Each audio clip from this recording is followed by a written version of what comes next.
Hi, it's been some time since I've reached out and posted a video of my treatment so far. So I guess the last time I left everybody was when I was second weekend on chemotherapy, and so lots happened since then. I'm now on end of cycle 3 tomorrow, and now I'm bald. So I thought it's silly to wear a wig doing this. So it's all about what the progress has been like and how my body's coped through these treatments so far.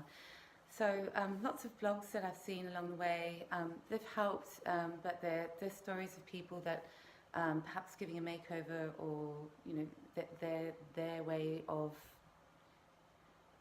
experiencing cancer. So what I've found for me has been incredible is the support group that I've encouraged in my life, is to have as many friends around me as possible to help me to get to hospital, to be there for me, even if I think it's only an hour's treatment of chemotherapy. That could be a time when I need somebody there if the cannula's being difficult or whatever.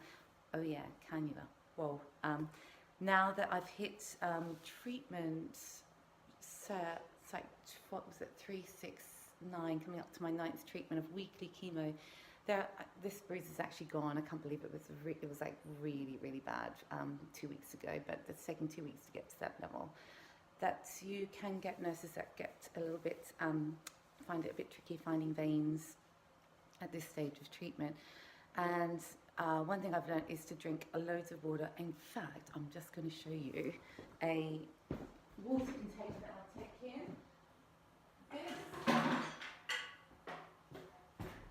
This 4-litre bottle of water is essential to take on chemo days. You need to drink as much water as possible to get your veins up, and also just to keep you hydrated through all the pre-meds and the steroids. Oh yeah. Let's go steroids. Steroids, guys, this will make you put weight on for sure. It will increase appetite, and it's a really good idea to perhaps download the Becca app from the Breast Cancer Macmillan. They've got this really brilliant app that gives you suggestions on how you can find a better way of eating. What's helped me is having, obviously green smoothies are great, but you don't have to go overboard with it. Like, I will have probably about 2 or 3 a week. If I can do 3, that's fantastic. And what works for me is having apple, ginger, juiced up, and then I add that to like my NutriBullet with it's got like spinach and kiwi fruit, and what else do I add to it? Maybe some blueberries as well. And I'll put in a good tablespoon of wheatgrass, which really helps with immunity.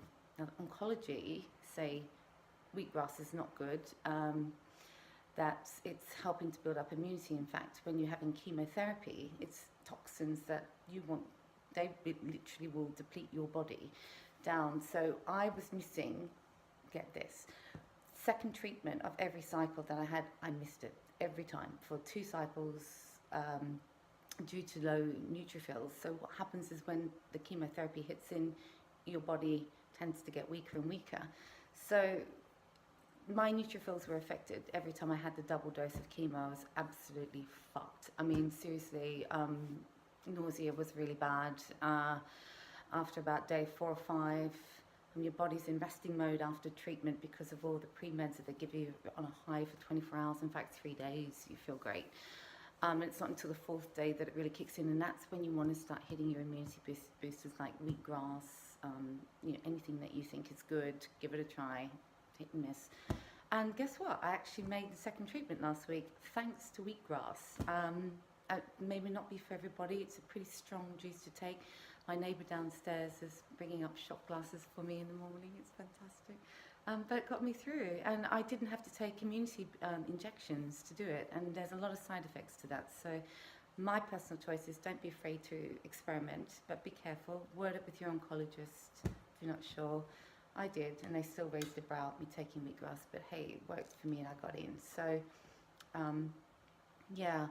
The other thing is like veins can be a bit harder to find, and a cannula nurse will often not be as confident perhaps finding weaker veins, and you need to specify when you go into your chemo ward to ask for someone that is experienced in finding weaker veins, because they'll just throw anybody at you.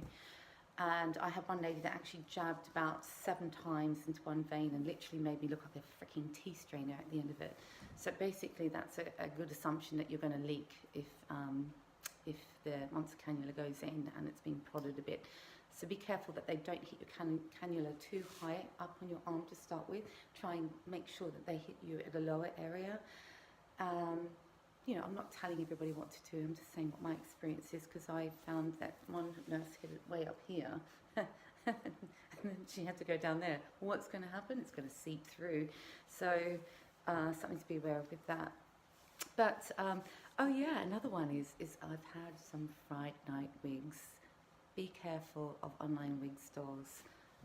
I am tending to go for more the scarf option at the moment, because for me, it's more me, I think, but I do have my dream hope about this wig that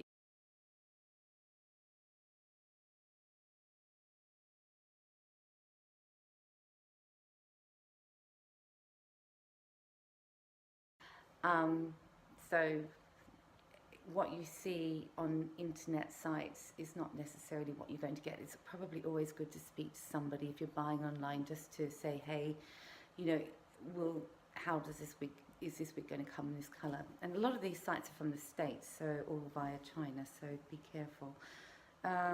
Anyway, I'm on my second attempt, and my friends are all laughing at me saying, Sandy, the second wig is not going to work, it's going to be the same as the first. It's not going to be what you think it is. So anyway, so I'm going to go to the scarf option until my dream wig possibly might arrive, or I'm just going to stay like this.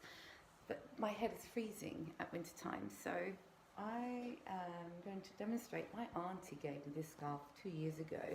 Gorgeous scarf. I never wore it until I got breast cancer. The best thing I love doing about this is that you can sort of like weigh it up. There's lots of video tutorials. Personally, I didn't really like the cancer care ones because they were like really basic, and it's nice just to have something that's really simple on the go. Or one lady even had like leggings on her head and then put a wig on top of the leggings. Freaking hell, don't ask me how she did that. And then she put a wig underneath it just in case somebody wanted to have a peep at a big hot high style. This really quick and easy to do, and just a little tie on the side. It kind of just gives me, it sort of feels like I've got hair, and just like pretty rough. But, you know, you can sort of dress up some scarves, and there's loads of tutorial sites up there that can give you some nicer ideas on how to wear a scarf. And even if I want to jazz it up a little bit more, I can just pop a little cap on. So that's kind of what I've been going around as. So they're the styles. But personally, I prefer no scarf. But it's freezing in London at the moment, so we all need to keep warm. So yeah, so now I'm on to cycle 4 next week. Bring it on. I've got one more cycle to go, and then I'm on to a new drug once every 3 weeks. So it's looking like I'm not going to finish until middle of June. So yeah, but listen, guys, you know, it's tough out there, but get your support network beside you. Have your chemo buddies on hand. My case, I'm using a WhatsApp group, and I'm drinking loads and loads and loads of water. I'm just going to show you this water filter system, which I swear by, it freaking works. It's amazing. Tap water is probably not ideal, but I've got this little condenser that brings out the water through this little sucker here.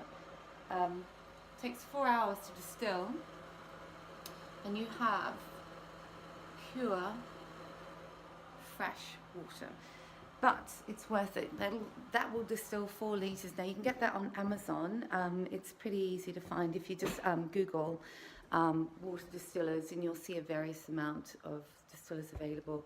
That's the key thing. And the other thing is just don't take on board what people tell you what you should and shouldn't do.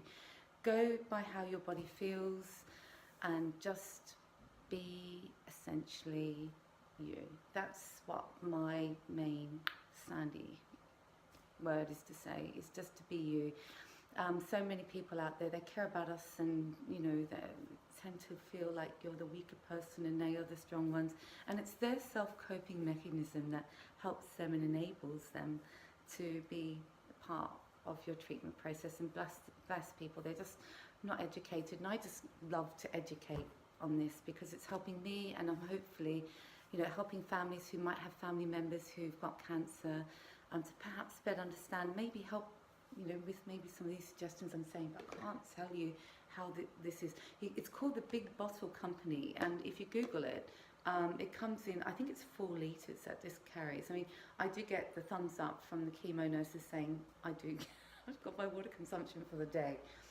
The other thing is try, before you go in for chemotherapy, try and get your arms as warm as possible so veins can be, you know, targeted well with the cannula. Because I think, you know, with it being cold, veins tend to shrink and it's getting harder and harder. So drinking plenty of water and keeping your arm as warm as possible. Maybe take a hot water bottle with you, try and warm it up before you go into chemo ward might help. But I'm feeling pretty good. Side effects I've had so far, mostly nosebleeds at this level of treatment so far. So the 2 chemo drugs I'm on at the moment is carboplatin and paclitaxel, and I have that double dose once every 3 weeks, and then after that I'm having weekly paclitaxel, which causes the hair loss. So we decided to do the big shave a couple of weeks. I had the Bourne come in and do the hair, and I have to say she's done a really great job. I did not see ever 1 strand of hair on my pillow ever, and I'm just grateful for that, because it can be quite traumatizing. But you know, I think through this experience I'm finding that I'm becoming a little bit more patient, sometimes sad, sometimes quiet, not going out so often, gaining the weight. The weight gain is kind of a bit of a killer, but it's temporary. The steroids will do that. And I think find the evenings I eat so much, and I'm just trying to narrow that down to not having chocolate bars and crisps and all the naughty stuff. And I find if I have more, maybe just an apple or some dry crackers or some stuff to sort of keep me going nuts and things like that through cuddling up on a sofa watching TV, it helps. But talking to people, so this for me is helping me because I'm a single parent and I don't have anybody to cuddle up to or to say I'm feeling low or feeling sad that's at home with me, other than my amazing daughter who's been fantastic. But yeah, sometimes it's really hard. But do check out the Becca app on the App Store. You can find it, and it's got some great useful tips. I've only just downloaded it today, so if I see anything that looks interesting, I'll mention it next time. So I'm so sorry that it's taken me so long. A bit of a transition, I think, coming from treatment to being at this level now, but I'm getting there. So hitting last cycle, so I'm going to show you some fun video, hopefully, that I'm out and about. And I just want to say to all you cancer people, cancer patients out there, believe in yourself. There's so many tutorials out there, people out there to help you to get through this. And yeah, it's like we just got to stay strong, hey? All right, love you guys.